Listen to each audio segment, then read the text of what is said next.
Welcome aboard, it's Captain G with another quick unboxing from HBG.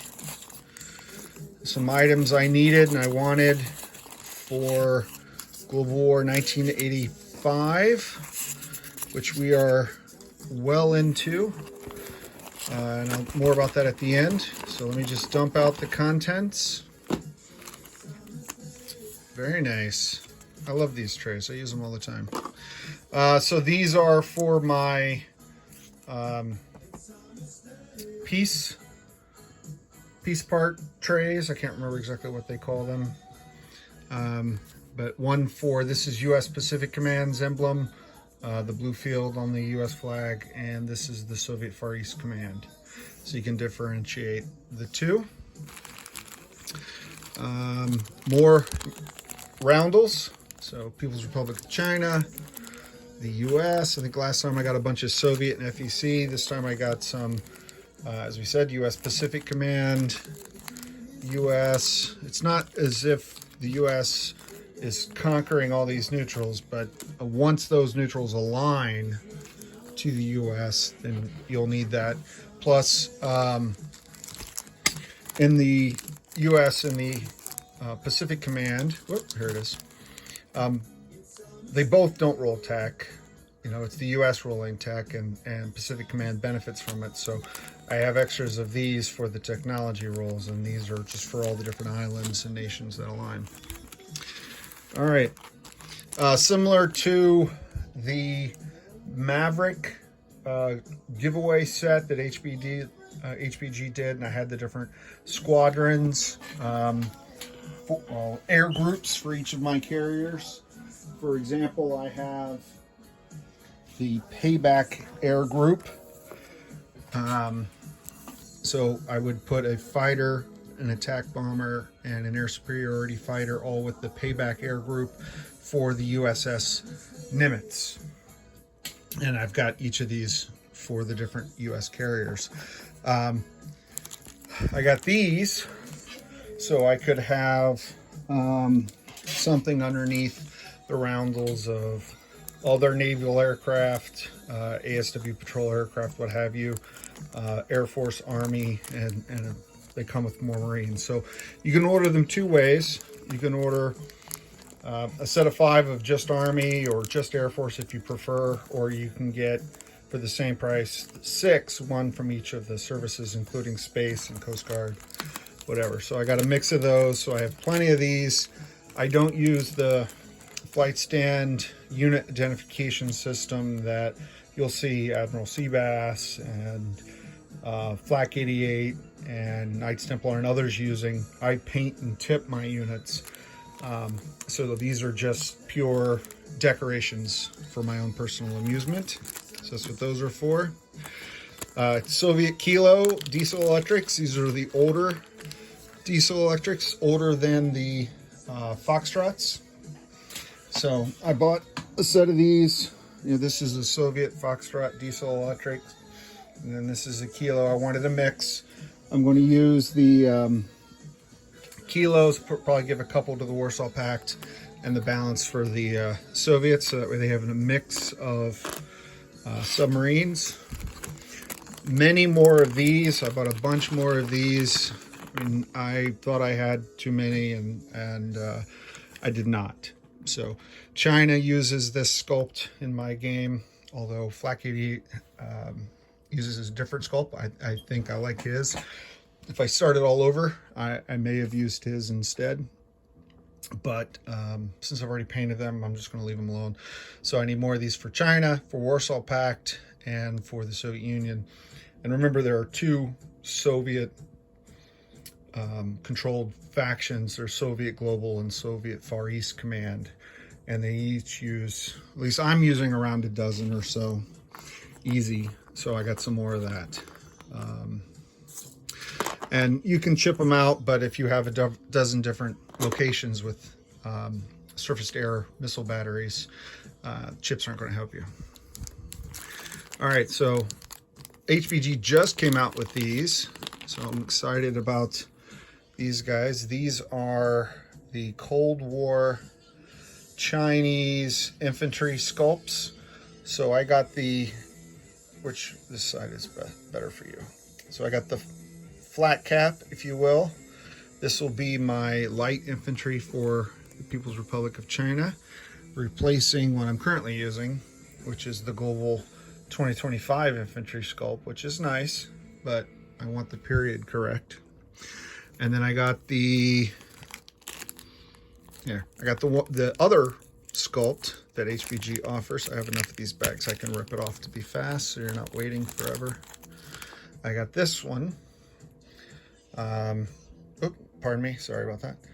With the helmet to be my PRC Marines.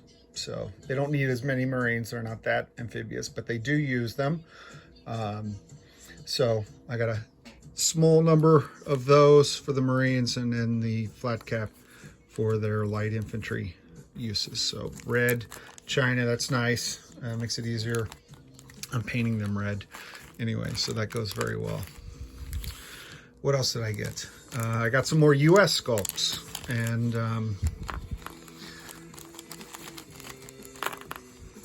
I ordered a small amount. I wasn't sure how many the US would use them, and I realized the US doesn't build as many, or at least so far in the game, US doesn't build as many. But when nations like Japan and Australia and other allies align, their light infantry become US light infantry. So I got the flat cap, garrison cap. I might do Global Command as one, and with the helmet, maybe this is Pacific and this is Europe because of the helmets, or maybe this is South America. I'm going to figure out how exactly I want to do the differences, because I have a unique U.S. Marine Corps sculpt already. This is available also from HBG. This sculpt is the Cold War infantry. There's a 60s infantry and a Cold War infantry, and I think Cold War infantry is the Phase 2 unit, a little more reinforced from what I understand, slight difference, but I've been using the Cold War infantry for my Marine Corps, and then these guys will become Army, US Army. So that's what these are for. So 3 different sculpts. You could all use the same sculpt for all of them if you wish. I mean, that's certainly fine, but I want to take advantage of the cool sculpts that HBG has. All right, let's see what else. In this bag, what do I have? I have more MI8s. I didn't buy very many of these. I wasn't sure how many would be used. Again, I use them a lot, and I need to have 1 or 2 ready. I picked this up in TLC that Warsaw Pact bought air cavalry units for Libya, but I didn't have any painted in my pro-Soviet neutral colors, so I'll probably put 1 in each of the 2 pro-Soviet neutral colors, and then the others to augment what I have.